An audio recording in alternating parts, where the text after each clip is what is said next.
Okay, I'll start off with my name. I am Michael Reid. I'm a deputy chief with the Fresno Police Department in charge of the patrol division.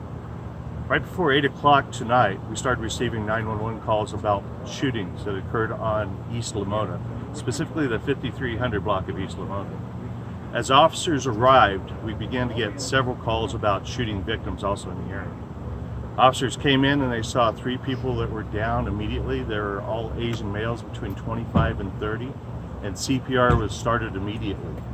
There was about 35 people that it looks like that were inside the house and inside the backyard. They were at a football party, so this was a family gathering. The initial information is that somebody came up on foot, possibly at least one suspect, and began firing. They fired into the backyard where most of the people were in this party, striking 10 people in the course of that gunshot.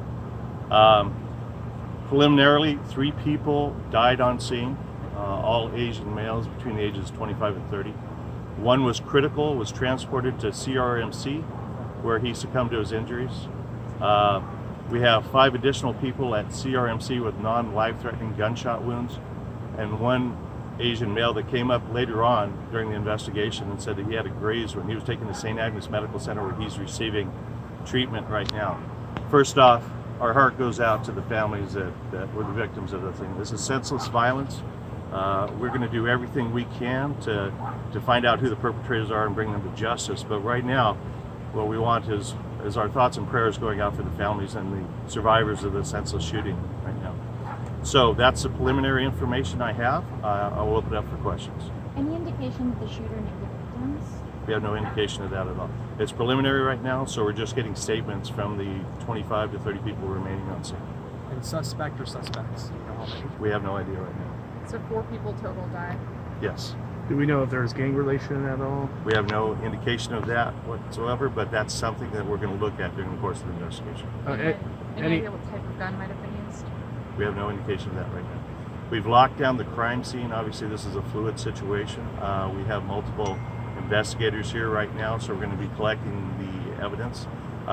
Thank God that no kids were hurt, because there are several kids and females that were in attendance at this party. So right now, all 10 of the victims, deceased or not, were all Asian males between that 25-35 range. So now you're collecting evidence, and then what else are you doing in terms of the suspect? Well, we put a lot of resources on this, obviously. What we're going to be doing is we're going to be canvassing the neighborhood to see if we have any other witnesses.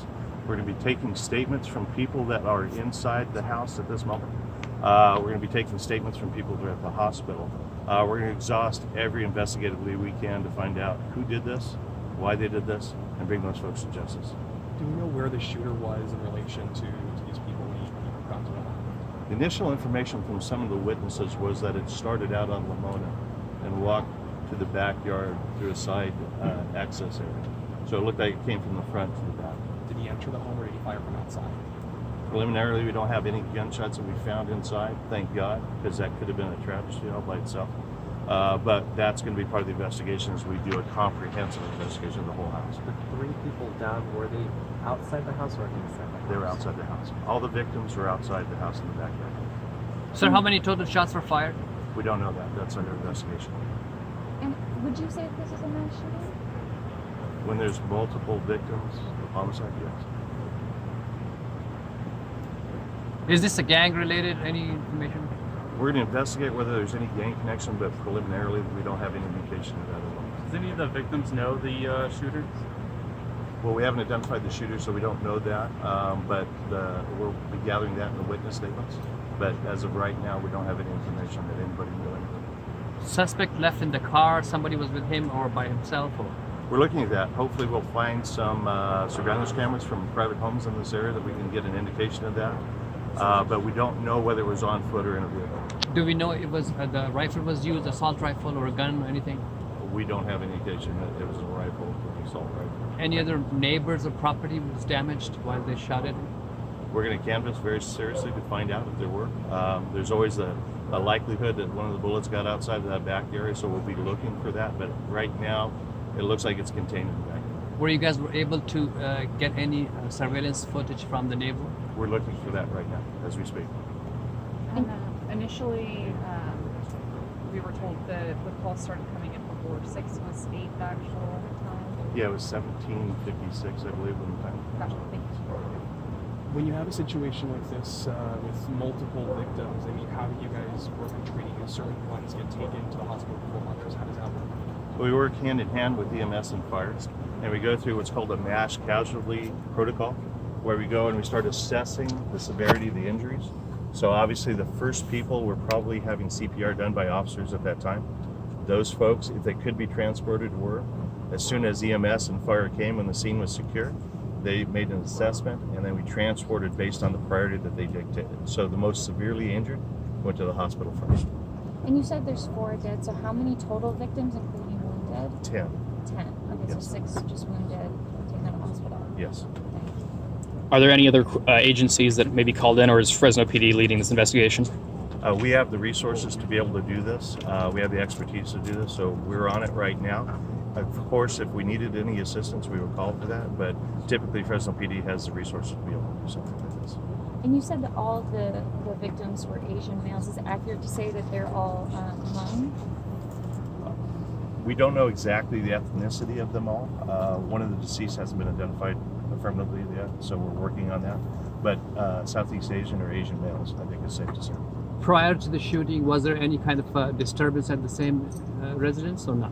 We had no calls for service at that location. In fact, it's a very quiet one. We look at premise histories as we come in. So what this looks like was a party of Asian males that came for a football game.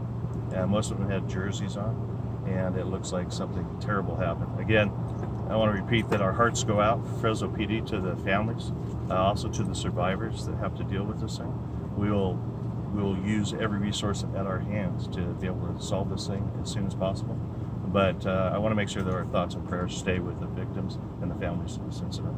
And are you giving out any instructions to the surrounding community just in terms of staying safe with the suspect? After we get more information, we may be able to do that. What we want to do is we want to make sure we give out accurate information. And if there is any danger at all, that's our first priority, is make sure everybody stays safe. So of course that information will go out. But until we find out something that's actionable, we're going to investigate this thing and get all the leads that we can and follow those leads. So is there danger? Well, the fact that there was a shooting at a residence in what's a relatively peaceful area of Fresno, Southeast Fresno, causes people concern, and it should. What we have to do is we have to look at what the connection was with the violence. That's part of the investigation. But we also want to make sure that we contact one of the neighbors here and assure them that they're safe. So we're going to have extra patrol folks out here tonight. Obviously, this crime scene is going to be here for quite a while, but we'll make sure we contact the neighbors and let them know what happened, what we can, and if there's any danger, we will pass that on. And did you say that there are any leads on anything about the shooter? Not yet, no. It's very, very early in the investigation. Is it possible this was a targeting shooting because of the amount of people that were inside of the house? It's very likely that it was targeted. We just don't know why. Because somebody picked that house and came up and shot several times on the back side of it. It looks like there was a target. We just don't know what the reason for the targeting was. Any idea how many people were in the backyard at the time of the shooting? We estimate between the inside of the house and the outside, 35 people to 40 people. But no, in total, how many just outside? No, as we get the witness statements, we'll be able to kind of figure out who was outside, who was inside. But luckily, most of the children and the women were on the inside, and we don't, at least now, find any stray rounds that went on the inside of the house. Nobody at the house were able to recognize the car or the person? We haven't had anybody come forward with that information, but again, as things calm down a little bit, as we talk to people, gain their confidence, we might get more information, and that's certainly something we're looking for. All right. Anything else? Your first and last name, sir, once again, please. Michael Reid, R-E-I-D. Thank you. Thank you. Thank you.